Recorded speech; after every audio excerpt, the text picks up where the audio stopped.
आप हैरान हो जाएंगे सुनकर कि बांके बिहारी के मंदिर में मंगला आरती क्यों नहीं होती। तो हुआ यूं कि एक आदमी बांके बिहारी के मंदिर के बाहर रोज सफाई करता था और वहीं भोजन करने के बाद रात्रि में मंदिर के बाहर ही सो जाता।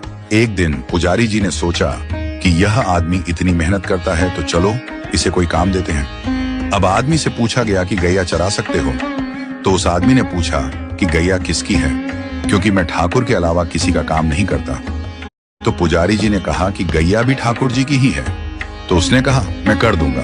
तो पुजारी जी ने कहा कि तुम कल से गैया लेकर जाना और तुम्हें भोजन भी वहां जंगल में ही मिल जाएगा।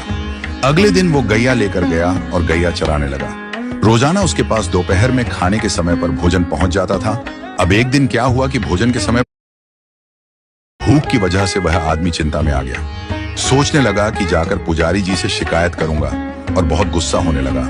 तभी एकदम से पीछे से आवाज आई कि गवाले आजा, अपना भोजन कर ले। और उसने पीछे देखा तो वहां दिखा तो कोई भी नहीं, लेकिन एक पेड़ के पास लाल मखमली कपड़े में कुछ बंधा हुआ रखा।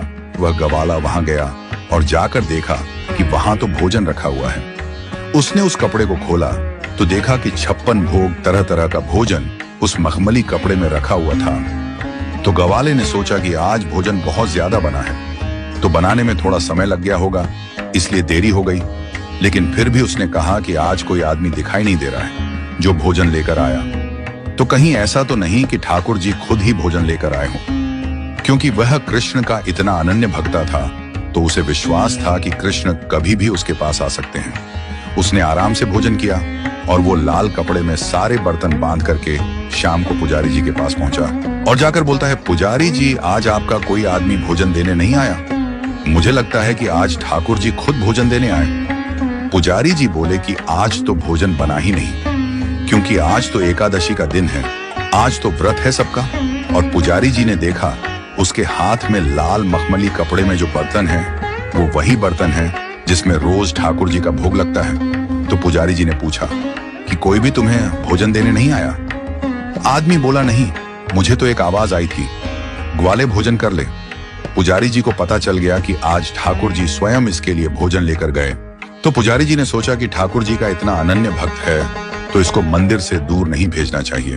तो पुजारी जी ने कहा कि आज से तुम्हारी ड्यूटी मंदिर में ही है, यहीं रात को चौकीदारी करो, मंदिर का ध्यान रखो। मंदिर के द्वार बंद होने के बाद कोई भी मंदिर में आए जाए नहीं। तो उस रात से उस ग्वाले की ड्यूटी शुरू हो गई। वो मंदिर की चौकीदारी कर रहा था, तभी आधी रात को स्वयं बांके बिहारी बाहर आए और चौकीदार से बोले कि मुझे जाने दो। उस ग्वाले ने ठाकुर को रोक लिया। तो ठाकुर जी ने पूछा, भाई मुझे क्यों रोक रहा है, मुझे तो जाने दे। ग्वाला बोला, नहीं, मुझे पुजारी जी ने बोला है कि यहाँ से कोई भी आए जाए नहीं, तो आप भी अंदर जाइए और यह आराम का समय है तो आराम कीजिए। ठाकुर जी ने कहा, भैया मुझे तो निधिवन जाना है, ये तो सदियों से मैं जाता आ रहा हूं। अब क्योंकि ठाकुर जी तो छलिया थे तो ठाकुर जी ने ग्वाले को मोह लिया और उसे बोला कि अच्छा ऐसा करो कि तुम मेरे साथ चलो और कुछ समय वहां रहकर वापस आ जाएंगे। जब मैं यहां नहीं होऊंगा तो तुम चौकीदारी किसकी करोगे? अब वह मान गया और ठाकुर जी के साथ चल दिया। ठाकुर जी निधिवन के अंदर चले गए और वह निधिवन के बाहर बैठा गया। सुबह होने से कुछ समय पहले ठाकुर जी निधिवन के बाहर आए और ठाकुर जी ग्वाले के साथ वापस मंदिर आ गए। अब ठाकुर जी मंदिर के अंदर चले गए और यह बाहर पहरा देने लगा।